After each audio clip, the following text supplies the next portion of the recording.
Hi, welcome to the first episode of TeoTalks. I'm Mateos, given the name. I just got back from seeing Avengers Endgame, and so I know it's hella late, so I'm just going to say right off the bat spoilers and just go dive right into my general thoughts. And so, right away, what strikes me is that this movie is different from Infinity War, okay? Because Infinity War was challenging from, like, the ground up. It had this really cool narrative flow that was unique to superhero blockbusters, and this movie feels a little more like the Avengers 3 I was expecting with Infinity War, because Infinity War went darker and people were dying right off the bat, and then it ended with the snap, and so this movie just sort of it went with its own flow. I've heard some people say they can't look at this separate from Infinity War, which that makes sense to me. I mean, I get that. It's like a 5-hour experience, but people binge watch TV shows in a day. So like, I definitely understand how people can not look at these as two halves, but as just one unit. Or, sorry, as two halves of one unit. That's the only way it can be a half. Anyway, so that right at the beginning where Nebula and Tony are playing like paper soccer, it's just super cute and super endearing, and I loved that, and I've always loved Nebula, and seeing her character arc change, especially from well, I mean, Guardians 2 is where you started to see like the bigger overarching change.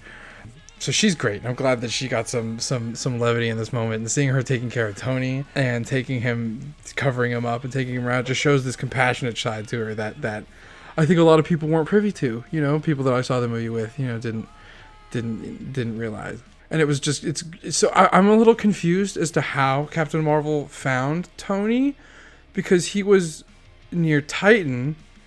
You can argue that he was like finding a way to like push it towards Earth slowly, but like he was on Titan, and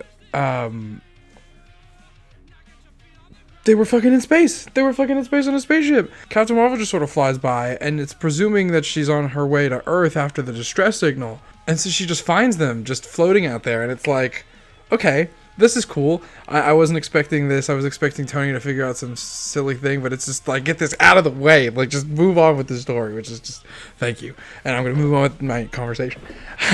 And so what this movie does is it soaks in the loss, and it really like shares continuity with Infinity War. Like, it just soaks in this post-apocalyptic setting that like they lost. And that's kind of after they kick his ass. So let me backtrack here.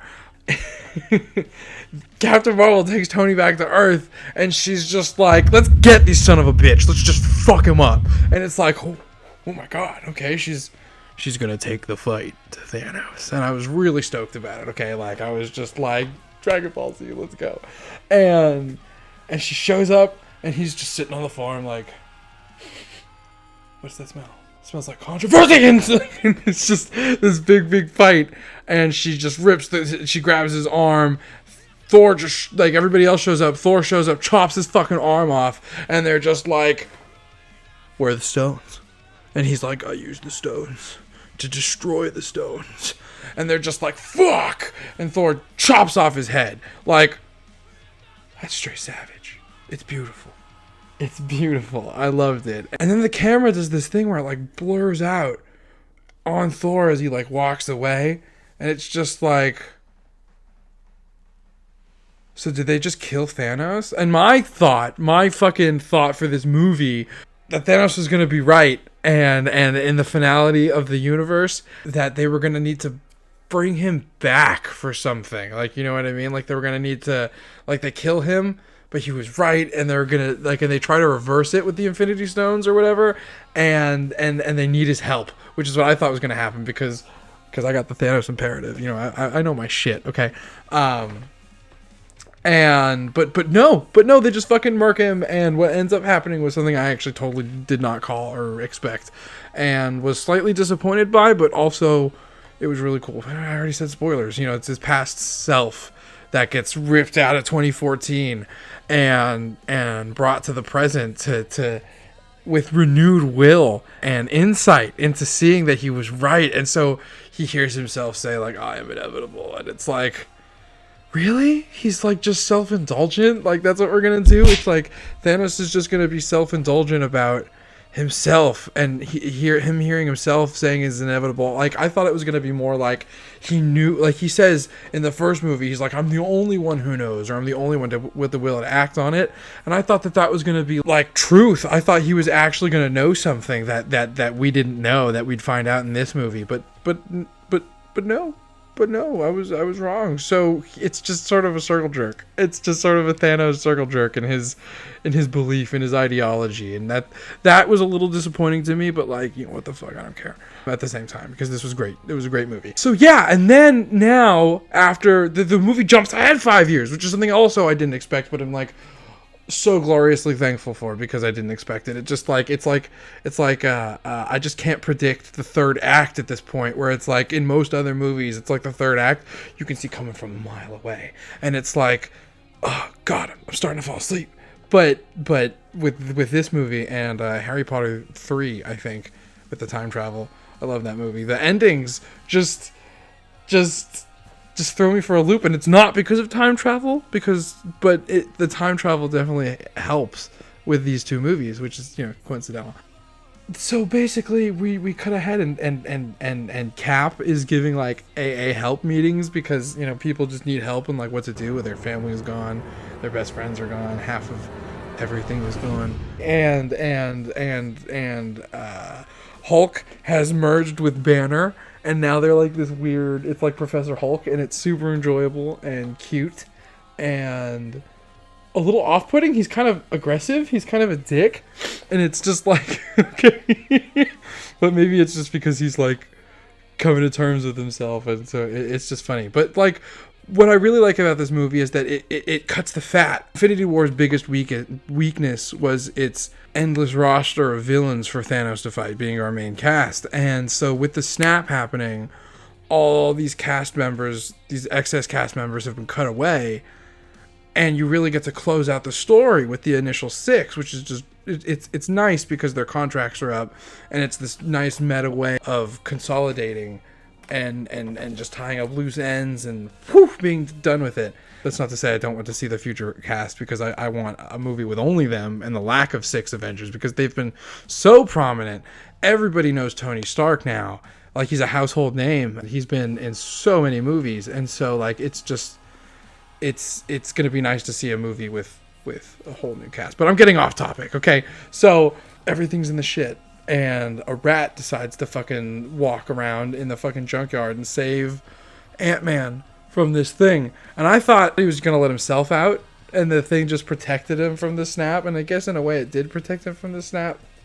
Or he was just one of the half that didn't get disappeared. But whatever, he couldn't let himself out for 5 years, which is crazy. I thought he was going to go through this like gnarly character development, but it was only a few seconds for him, or like a few hours. And he just shows up at the gates, just like, guys, we gotta go. And they take this thing to Tony, and he's a father now, and he's lived this life, this weird for Tony, like mundane life, like with his wife and everything, and things are quiet. He's like lived the everyman's life, and he's loved it. And so they give him this time travel option. He's just like, everything I have is too important. I can't sacrifice this. Peace. And then he's taking a shit, and he's like, I figured out time travel. Okay, I did it. In 2 seconds, I figured out time travel. Okay. Also, Infinity Stone powers, I got that too. Like, the gods had to, use the power of a store, but like, I just, took a shit.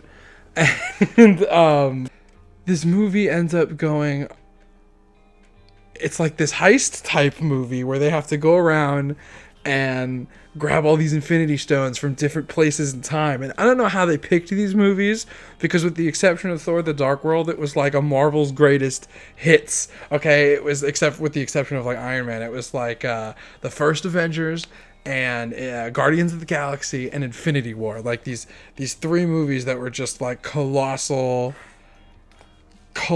like behemoths that were like both socially and like they made a shit ton of money. So it was just cool to see like all of our favorite scenes revisited from like different angles and stuff. And then throwing in Thor: The Dark World was one of my favorite choices, because what they did with Thor was they they made him all fat, and he plays Fortnite and he's really depressed, and they play it for jokes, but like he's sad and he's like a completely different dude, which I like and don't like, because I'll just get the reason I don't like it out of the way, because it's subjective and stupid. He's immortal. He's had teammates like the Avengers before, and he will again, and he's been doing this forever. And I think part of the tragedy of Thor is that he is immortal and that he's going to outlive everybody he knows. He's going to outlive his friends, anybody he makes, any battle comrades he makes that aren't like Asgardian like him. And so I think there's a sadness to that, and I'd love like a solo Thor movie that was like that. But for now, I'll take Thor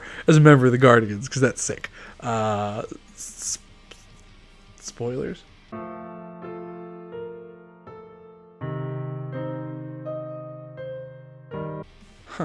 They go to all these fucking landmarks, and it's really just super enjoyable. Like, I had a good time. Everybody had a good time. Like, you know, like my girlfriend Sarah, she doesn't even like Marvel movies that much, but she loved Infinity War, and this movie, well, she Infinity War blew her away. And this movie she also really enjoyed, but she liked Infinity War more.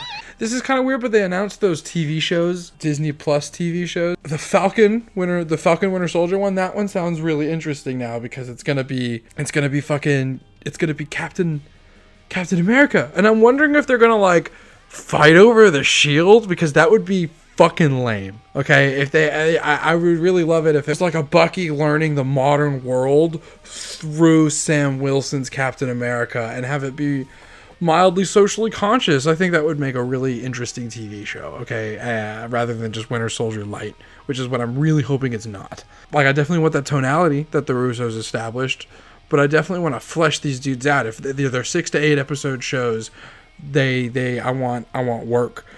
But Vision is one of the characters that didn't come back in this movie. He has a show too, and I'm thinking it's not going to be a prequel, because he's a computer ghost. I'm thinking he's gonna fucking maybe have hopped into an Ultron body and is existing like that, because we've seen a few of them around. Peter found one. I think somebody said one crawled away in Age of Ultron, but I don't know. But like, I really like, I've seen all these videos talking about Avengers Endgame and everything, and so like I'm gonna wrap up my thoughts on the movie, because we're getting into the end, and I'm gonna be honest, I'm a little disappointed with Nebula's plotline at the end there, because her whole plot point was to be a doorway to our time for Thanos, which is like, oh, come on. In the original, she steals the Infinity Gauntlet, and it's like, oh, it's super cool. So Fat Thor sees his mom, okay, in Thor the Dark World, and it's so touching, because he sees her, and it's like, holy shit, this is the day she died, and he doesn't, he just wants to do everything he can to change that outcome, you know what I mean? But he can't, and then she's just like, yo, I'm your mom. I'm a wizard. I can see you, so let's talk. And he gives her like the lowdown, and it's just really sweet, you know what I mean? She tells him to just be who he is right now, instead of this predestined ideal self. He's sort of been fate has been pushing. It's like a current behind Thor, and well, that's just what he believes, that this fate is unstoppable for him, and that's how he's lived his life so far. And so when things went wrong, as in he couldn't bring everybody back with the beginning of this movie, he took that really hard, and so he got depressed and he got fat and plays Fortnite now. I was kind of hoping that one dude would show up from those little skits from before. I think his name was Dave, but he probably got snapped. But yeah, and so she sends him off, and she's just like, eat a salad. And I thought that was really cute. But then they get all the Infinity Stones, and Tony's just like, yo, Infinity Gauntlet, I can build a thing to use this. Does it. Hulk snaps everybody back, and you hear the birds. It's really cute. And then they get bombed! And I'm like, whoa! Whoa! On the one hand, I was like, how did nobody die from this? How did not a single one die? Not word one died. It was just like, okay, all right. Suspension of disbelief, let's get this fight going. This fight, aside from having the fucking creativity of the Thanos versus everybody on Titan fight from Infinity War, aside from that little bit of like pizzazz, it has everything else except a extended Dragon Ball Z fight. An extended Dragon Ball Z fight between Captain Marvel and Thanos, and that's all I wanted. That's all I wanted. That's all I wanted was some DBZ action into the fucking atmosphere, colliding jet streams. I want jet streams behind Captain Marvel as she's like punching Thanos like into the sky or something. You know what I mean? Like straight up rad shit, and then just like toss him down, do some sick shit. But I did like how Thanos just fucking raw dogged the Power Stone and boom, just punched her out of there. It was like, oh no! You don't see her again. You don't see her again until the fucking funeral. That's crazy. You know what I mean? She's just out of the fight. Which was disappointing. But we got to see Thor go, close beam! And he like braids his beard up, gets a whole new outfit, two hammers it. It was just, you know, like, I love Thor. Thor is fucking awesome. Even getting disserviced in the entire MCU as he has. Because, like, let's face it. Do you remember that scene in Avengers 1 where he's, like, standing on top of the Empire State Building and he just goes, oh! It's like, this dude's brother is the main fucking villain. Okay? He's the main fucking villain. He doesn't have a bigger role or do anything spectacular in this movie. Like, what a letdown. And then in Age of Ultron, he was cooler, but he had to go do the cave. And then in the fight, he did some stuff. But like in Ragnarok and Infinity War, he really stepped up as like this badass. Because Hemsworth is a great Thor. And I was just disappointed to see him underutilized. And even in this new movie, you know what I mean? Like, not even as, you know, I saw this meme where it's just like your depression doesn't make you not worthy. It's like, that's wholesome. That's cute. And it's just Thor like grabbing Mjolnir, and it's just like, that's great. Thanos gets brought back in time, or forward in time. So just so you know about that. But basically what I want to talk about is the after effects of all this stuff. Okay, so I'm trying to get through the plot. It's very hard for me. I'm all over the place. There's a really cool scene where it's like it's like Tony Stark, Captain America, and Thor. They're walking to face Thanos, just the three of them together, and they have this really awesome throwdown. There were some great, and then after that there were some fan favorite scenes. There was Peter Parker and all his ladies. There was Captain America holding Mjolnir, which was just sick. Everybody loved it, and it's just like, it was nice payoff for that Age of Ultron scene where Cap was like, I'm not going to embarrass Thor, but I could totally fucking move this. And then the other scene of the A-Force showing up, like all the female Avengers just in that one shot. It was a little lackluster, but it was definitely nice to see. And it'd be really cool if it became a movie, okay? But things I want to talk about. Gamora. Where is she? What is she doing? And did she go back to her time? And is she going to be in the new Guardians movie and form a new dynamic? Because I don't think that would work. She's probably just going to be like, I'm Natiri. I'm going to go be Natiri. And she leaves. And Thanos was ripped out of 2014, okay? So I know the writers said that only Infinity Stones change timelines, okay? And everything else is null, but you just pulled Thanos out of 2014 and killed him, okay?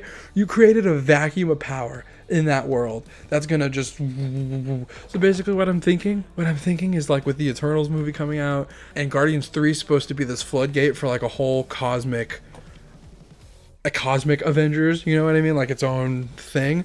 With those two movies coming, I'm thinking we're definitely gonna get some consequences from this movie. We're gonna have big consequences. We're gonna have like celestial type consequences, and it's gonna be so fucking cool. Like one of the coolest comic book movie moments in history is in Guardians 1, where the fucking Celestial shows up and like eradicates the fucking planet with the Power Stone. It's like, was that a Celestial? Did I just see a Celestial on film? There's like nothing quite like it. Okay, so that was, for me, that was amazing. So there's all this stuff out there that I think is just gonna like snowball into the fucking, into something big, and you know, I want Annihilation, I want the Cancerverse. I know, you know, I want Nova more than anything. You don't know me, but I want Nova. Last thing I'm going to talk about is that Tony Stark dies, and it's a really heartfelt ending for him. And you can't help, I mean, especially like, I saw Iron Man in 2008 in theaters, like I'm sure a lot of you did. So even if you have some sort of passing attachment to this character, seeing him come to an end in this new movie is kind of touching. And how many fucking movies has he been in now? Like 11? I mean, a ton. Okay, a ton. As Iron Man, he's been in more than 11 movies. He's Robert Downey Jr. But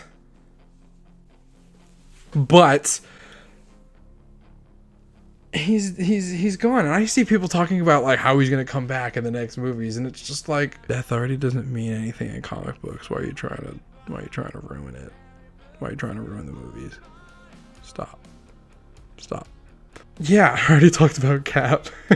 Well, he retires. He and that also creates another timeline. Okay, let's say Peggy gets. That dude gets like scammed out of Peggy, which is fine. You never saw his face. Although I've heard people say that Peggy made that whole story up to protect Steve Rogers in the timeline, and I thought that was really cool. Like, she just fabricated that whole story to hide the fact that Steve was with her. You know what I mean? And that Steve actually has kids running around and that they're going to show up. I don't know. But him being old was also touching. And, if Iron Man's going to come back at all, it should be Steve realizing that these Celestials are coming because of the mess that he made, partially. And, well, his friends made it. But that mess, and I want him to don the fucking Iron Man armor because he's fucking old and shit. He could still punch good and shit, but he's fragile. So he like uses the Tony Stark suit and it looks like the actual Iron Patriot. That would be cute. But yeah, so this is like the end of an era, and I see a lot of people saying that they're emotionally cutting themselves off here. Like this is it. I'm satisfied. This first series of events is done and I'm satisfied. And I can't wait to see what they do with the next one, but emotionally I'm capping myself. And it's like comic books never end. They keep going and going and going and going and going and going and going and going and going, and it's the status quo. And so what I'm hoping that these movies do is make it good. I hope that they actually have a status quo that evolves, and I hope that these characters that die, unless they need to come back, don't come back. I hope that they stay dead so that we can actually feel the impact of a changing universe. Because that's why I stopped reading comics in 2016. I got hella into everything before Secret Wars. You know what I mean? Like I was in. Okay, I was reading everything, and then Secret Wars happened, and then everything just sort of went back to normal, which I know is the point, but like it was just underwhelming, and then they didn't know what they were. I didn't want to say they didn't know what they were doing. It's just like because I like Champions. I love the all new Avengers. I'm getting off topic. Point is, Endgame is great. Go see it. It's a finale worth watching, and I just think it's cool how two culturally huge franchises, Game of Thrones and Avengers Endgame, are ending at the same time, and how one makes the whole series better to some. And I've heard how the other is ruining the whole series retroactively. So it's cool to see that divide, and how an ending can affect the whole fucking franchise. Okay, so it's really cool, and I think we're in a really interesting time for media, and it's evolving. And so anyway, this is the first episode of TeoTalks, and as you can tell, I talk a lot. But you guys have a good one.